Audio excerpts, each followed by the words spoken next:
दिल्ली सरकार पौधारोपण के साथ वन जीवों के संरक्षण पर भी विशेष ध्यान दे रही है। इसी कड़ी में Asola Bhati wild life sanctuary में 2 अक्टूबर से वन जीव संरक्षण जागरूकता अभियान शुरू किया जाएगा। वन जीवों का प्रकृति के संतुलन में योगदान को देखते हुए सरकार ने ये निर्णय लिया है।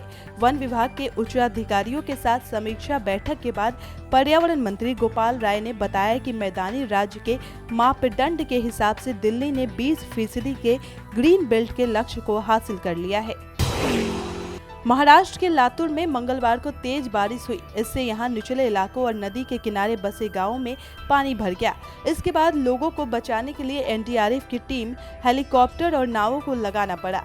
पिछले 2 दिन में बारिश से जुड़ी घटनाओं में महाराष्ट्र में 13 लोगों की मौत हो गई।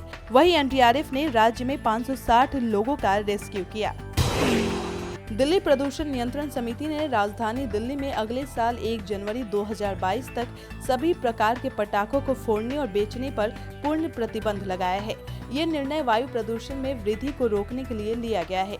डीपीसीसी ने कहा है कि पटाखे फोड़ने से बड़े पैमाने पर जश्न मनाने से कोविड-19 नियमों का उल्लंघन होगा, जिससे पॉजिटिव मामलों में वृद्धि हो सकती है।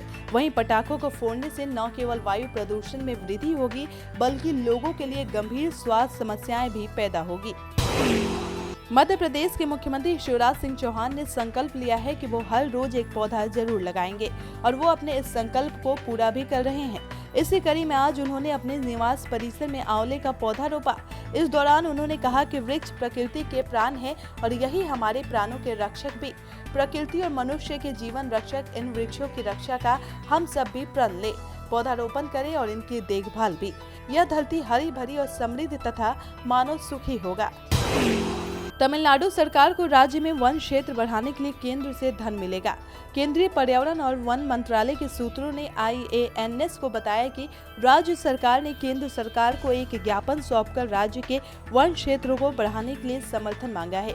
सूत्रों ने कहा कि केंद्रीय मंत्री ने तमिलनाडु के अपने समकक्ष को आश्वासन दिया है कि इस उद्देश्य के लिए धन स्वीकृत की जाएगी, लेकिन दोनों पक्षों के अधिकारियों के साथ विस्तृत विचार विमर्श के बाद ही मात्रा तय की जाएगी।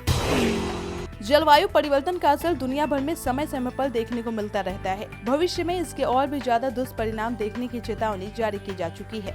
इन सब के बीच अब शोधकर्ताओं ने एक अध्ययन के आधार पर कहा है कि आज जो बच्चे हैं वो वयस्कों की तुलना में ज्यादा प्राकृतिक आपदाओं का सामना करेंगे। इस शोध के निष्कर्ष को साइंस जर्नल में प्रकाशित किया गया है। प्रधानमंत्री नरेंद्र मोदी ने मंगलवार को कहा कि जलवायु परिवर्तन न केवल कृषि बल्कि पूरे पारिस्थितिक तंत्र के लिए बड़ी चुनौती बन गया है और इस समस्या के हल के लिए प्रयास तेज करने की जरूरत है। प्रधानमंत्री ने कहा कि जलवायु परिवर्तन के कारण जो नए प्रकार के कीट, नई बीमारी और महामारी आ रही है, इससे इंसान और पशुधन के स्वास्थ्य पर भी बहुत बड़ा संकट आ रहा है। इन पहलुओं पर ध्यान रखकर जब विज्ञान, सरकार और समाज मिलकर काम करेंगे तो उसके नतीजे और बेहतर आएंगे। देश भर में पिछले 24 घंटों में कुल 18,196 नए मरीज सामने आए हैं। इनमें 11,699 मरीज सिर्फ केरल से रिपोर्ट हुए हैं। इस राज्य में इस दौरान 149 मरीजों की मौत हुई है, जबकि पूरे देश में कोरोना से 398 लोगों की मौत हुई। केंद्रीय स्वास्थ्य मंत्रालय के मुताबिक पिछले 24 घंटों में संक्रमण दर 1.25% हो गया है।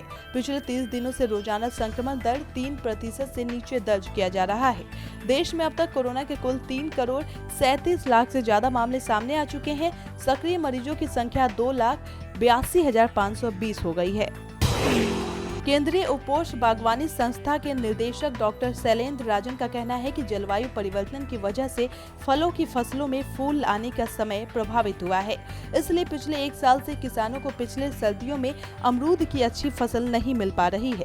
डॉक्टर राजन जलवायु लचीली किस्मों, प्रौद्योगिकियों और प्रथाओं पर लखनऊ में आयोजित किसान वैज्ञानिक चर्चा को संबोधित कर रहे थे। कार्यक्रम में मलिहाबाद के 100 से अधिक किसानों ने शिरकत की। मध्य भारत और पूर्व तट पर चक्रवात तूफान के असर से भारी बारिश हुई है। मौसम विभाग के मुताबिक अब पश्चिम तट पर पहुंचने के बाद इसके फिर मजबूत होने के आसार हैं। भारतीय मौसम विज्ञान विभाग के मुताबिक महाराष्ट्र, आंध्र प्रदेश, ओडिशा, पश्चिम बंगाल और गुजरात में भारी बारिश होने की संभावना है। हालांकि उत्तर भारत के राज्यों में कुछ स्थानों पर हल्की बूंदाबांदी हो सकती है। वहीं राष्ट्रीय राजधानी दिल्ली में आंशिक तौर पर बादलों की आवाजाही रहेगी। सब्सक्राइब करें पर्यावरण पोस्ट।